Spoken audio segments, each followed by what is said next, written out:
Good morning, students. We started chapter 8 in the last June class, okay, in which we have done redox reaction, reducing and oxidizing agent, okay. Now we are going to do the oxidation number, okay. So what is oxidation number? Oxidation number means imaginary charge on the atom if the substance were broken down into ions. means जब कोई भी substance अगर अपने ions में broke हो जाए, टूट जाए, तो जो उनमें चार्ज होगा वही उसका ऑक्सीडेशन नंबर होगा. क्लियर?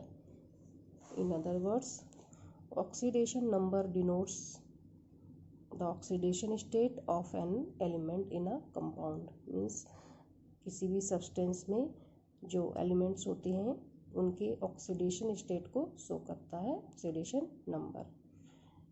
ऑक्सीडेशन नंबर को हम उसके सेट ऑफ रूल्स के अकॉर्डिंग हम उसके बेस पे हम इसको डिटरमाइन कर सकते हैं. So first rule is in element in free और uncombined state each atoms bears an oxidation number 0. Means जब कोई भी एलिमेंट अनकम्बाइंड स्टेट में या एलिमेंट के फॉर्म में रहते हैं तो उनका जो ऑक्सीडेशन नंबर होता है हमेशा 0 होता है. For example hydrogen, oxygen, O2, Cl2, O3, P4, S8, Na, Mg, aluminium et cetera. Okay. Rule number second, for ions composed of only one atom oxidation number is equal to charge on ion. Means जब कोई भी ions होते हैं और उसमें एक ही प्रकार के एटम होते हैं तो उनमें जितना चार्ज होता है वही उसका ऑक्सीडेशन नंबर होता है. फॉर एग्जांपल जैसे सोडियम में +1 है तो उसका +1 क्या है? Oxidation number. मैग्नीशियम 2+ मीन्स जो 2+ है उसका ऑक्सीडेशन नंबर. ठीक है, तो इस तरह से इनका ऑक्सीडेशन नंबर होता है. Rule number third, the oxidation number of oxygen is most compounds is -2.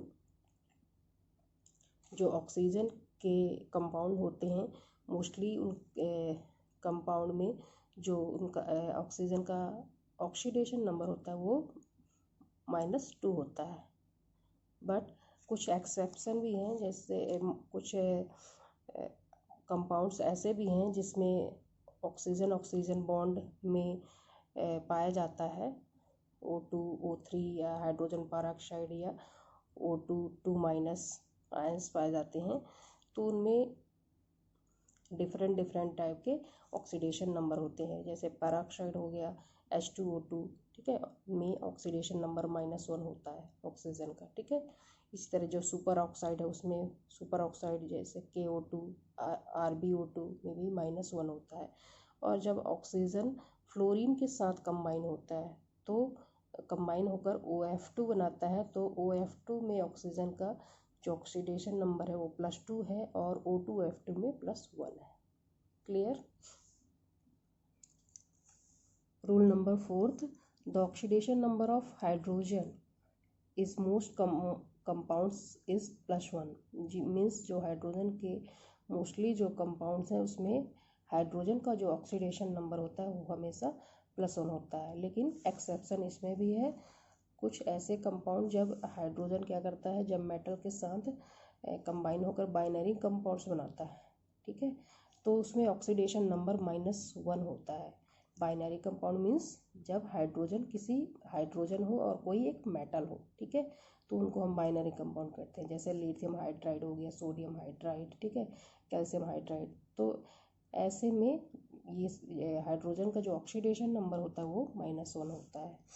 Rule number fifth, in all it's compounds fluorine has an oxidation number of -1. जो फ्लोरीन होता है वो उसके सभी कंपाउंड में उस फ्लोरीन का जो ऑक्सीडेशन नंबर होता है -1 होता है. लेकिन इसके अलावा जो हैलोजेंस होते हैं उनके भी मोस्टली जो कंपाउंड है उन -1 ऑक्सीडेशन नंबर होता है, लेकिन कुछ एक्सेप्शन भी हैं जैसे क्लोरीन, ब्रोमीन और आयोडीन।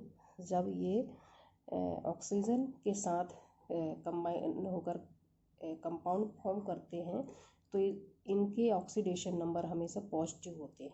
क्लियर?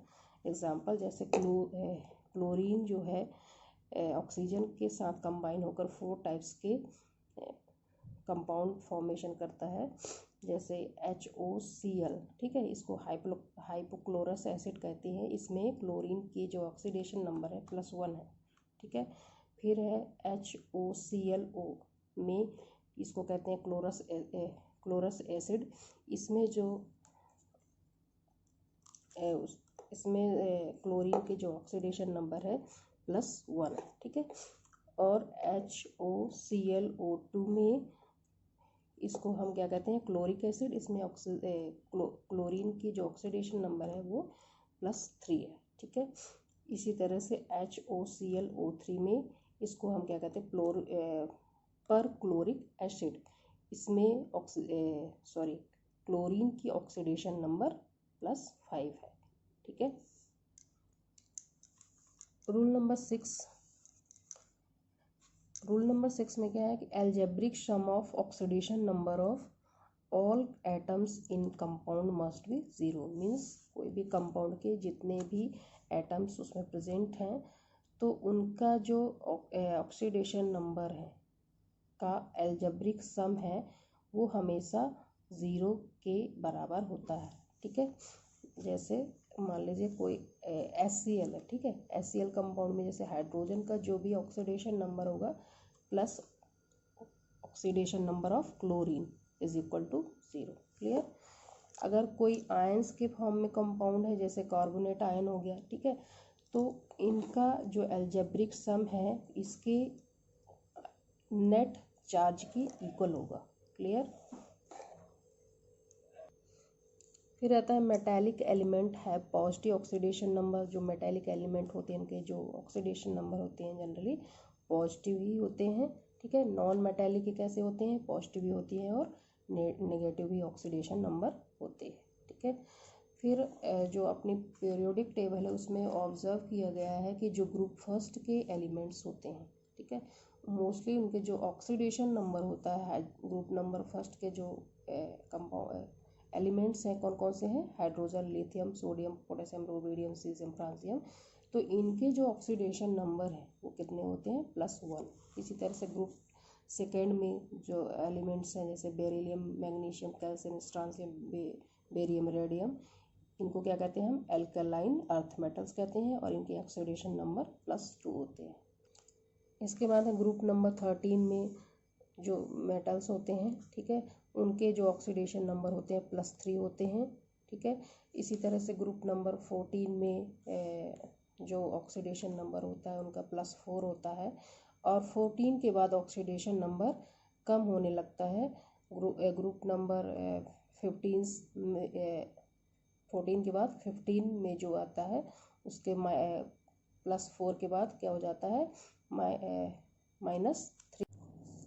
इसी तरह से ग्रुप नंबर 13 में जो एलिमेंट्स होते हैं उनके जो ऑक्सीडेशन नंबर होते हैं वो +3 होते हैं। ठीक है, और ग्रुप नंबर 14 में जितने भी एलिमेंट्स हैं उनके ऑक्सीडेशन नंबर +4 होते हैं। ठीक है, इसके बाद ऑक्सीडेशन नंबर माइनस में आने लगते हैं। ग्रुप नंबर 15 में -3 ऑक्सीडेशन स्टेट होती है। इसी तरह ग्रुप नंबर 16 में -2 और ग्रुप नंबर 17 में -1 मोस्टली केस में होते हैं। क्लियर? अब ऑक्सीडेशन नंबर कैलकुलेट कैसे करते हैं ये देख लेते हैं। For example sodium hydrogen sulphate लिया, ठीक है, इसमें हमको सल्फ़र का ऑक्सीडेशन नंबर निकालना है। क्लियर? तो हम उसको X एज्यूम कर लेंगे।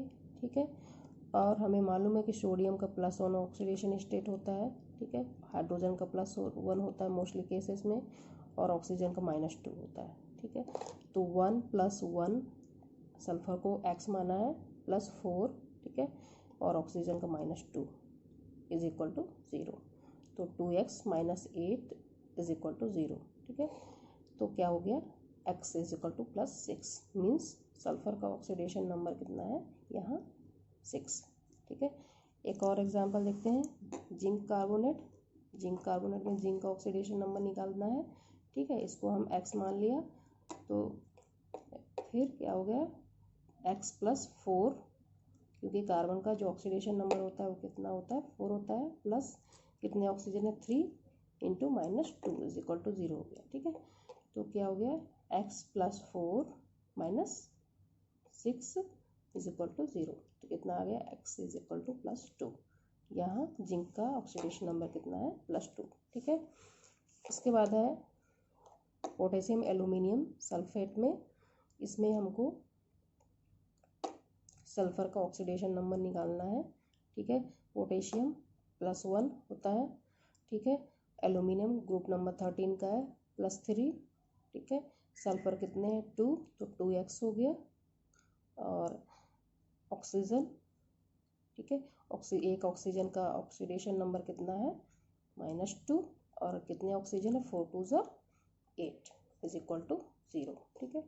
तो 4 + 2x - 16 इज इक्वल टू 0, कितना हो गया, 2x - 16 में 4 सब्ट्रैक्ट हो गए तो -12 बचा, ठीक है, इज इक्वल टू 0, ठीक है। x is equal to 12/2, x is equal to +6, means यहाँ सल्फर का ऑक्सीडेशन नंबर जो है कितना है, +6। अब आता है fractional oxidation number. Electrons are never shared transferred in fraction, ठीक है। हमको मालूम है कि इलेक्ट्रॉन्स कभी फ्रैक्शन में शेयर नहीं होते, ठीक है। तो ऑक्सीडेशन नंबर कैसे फ्रैक्शन में आने लगा, ठीक है। एक्चुअली में होता क्या है कि जो किसी भी कंपाउंड में मल्टीपल एटम्स होते हैं, ठीक है, वो एग्जिस्ट करते हैं fractional oxidation number. For example जैसे C3O2, ठीक है, इसमें जो कार्बन का ऑक्सीडेशन नंबर है एक्चुअली आता है 4/3। अब इसका अगर हम स्ट्रक्चर देखें तो कुछ ऐसा बनेगा, ठीक है। तो यहाँ कितने कार्बन है एक्चुअली में, 3, तो इस कार्बन में +2, इस कार्बन में है 0, और इस कार्बन +2, तो कितने कार्बन है टोटल, 3 है, और इनके ऑक्सीडेशन +2 कितना हो गया, 4/3, ठीक है। तो ये है फ्रैक्शनल ऑक्सीडेशन नंबर। एक और एग्जांपल देख लेते हैं, Br2O8, इसका स्ट्रक्चर अगर हम बना के देखें तो इस कुछ ऐसा बनेगा, ठीक है। और इसमें Br2O8 में ऑक्सीडेशन नंबर ब्रोमीन का होता है 16/3, फ्रैक्शन में होता है, ठीक है। तो एक्चुअली कैसे होता है, ब्रोमीन इस ब्रोमीन पे है +6, ठीक है, और इस ब्रोमीन पे कितना है, +4, और इस ब्रोमीन +6, ठीक है। तो आपस में इनके ऑक्सीडेशन नंबर ऐड कर देंगे, टोटल कितने ब्रोमीन है, 3, तो 16/3, ठीक है। तो फ्रैक्शनल ऑक्सीडेशन नंबर ऐसे निकालना है। एक और एग्जांपल देख लेते हैं कि I3 में, ठीक है, मान लीजिए आयोडीन का हमको ऑक्सीडेशन नंबर निकालना है, और हमको पता है कि पोटेशियम का कितना होता है, +1 होता है, तो कितना हो गया, 1 + 3 into x is equal to 0, ठीक है। तो कितना हो जाएगा, x इज इक्वल टू 1/3, ठीक है। तो यहाँ आयोडीन का जो ऑक्सीडेशन नंबर आ रहा है 1/3, तो एक्चुअली क्या है, ये फ्रैक्शनल ऑक्सीडेशन नंबर है, ठीक है। इसी तरह से एस्टिक एसिड में CH3COOS में ऑक्सीडेशन नंबर निकालना है हमें कार्बन का, ठीक है। तो हमें मालूम है कि हाइड्रोजन का कितना होता है, +1, और ऑक्सीजन का -2 होता है, ठीक है। तो और हम इसको कार्बन को मान लीजिए XX मान लिया, ठीक है। उसी तरह से कैलकुलेट कर लेंगे तो कितना हो जाएगा, x + 3 × 1 हो जाएगा, प्लस x हाइड्रोजन का कार्बन का x माना है, +2, 2 ऑक्सीजन इधर, तो माइनस, और कितना होता है एक ऑक्सीजन में -2, और हाइड्रोजन का +1 इज इक्वल टू 0, ठीक है। तो x + 3x - 4, ठीक है, +1 इज इक्वल टू 0, कितना हो गया, 2x + 4 - 4 इज इक्वल टू 0, ठीक है। तो 4 - 4 0 हो गया, ठीक है। तो कितना आ गया, x इज इक्वल टू 0, ठीक है। तो इसमें एक्चुअली जो ऑक्सीडेशन नंबर कैसे 0 आ रही है ये देख लेते हैं, इसका स्ट्रक्चर समझ लेते हैं। इसमें एसिटिक एसिड कैसे बनाएंगे, CH3, ठीक है, कार्बन से पहले हाइड्रोजन अटैच होगा, ठीक है, फिर एक CH3COS, ठीक है, तो एक कार्बन डबल बॉन्ड से यहाँ जुड़ा है, ठीक है, यहाँ सिंगल बॉन्ड से फिर हाइड्रोजन, ठीक है। तो इस कार्बन पे इसका ऑक्सीडेशन नंबर कितना है, +3, और इस कार्बन पे -3, ठीक है। तो +3 और -3 आपस में कैंसिल हो गए, तो ऑक्सीडेशन नंबर 0 ही आएगी। क्लियर? आई थिंक आपको ऑक्सीडेशन नंबर निकालना आ जाएगा। Thank you.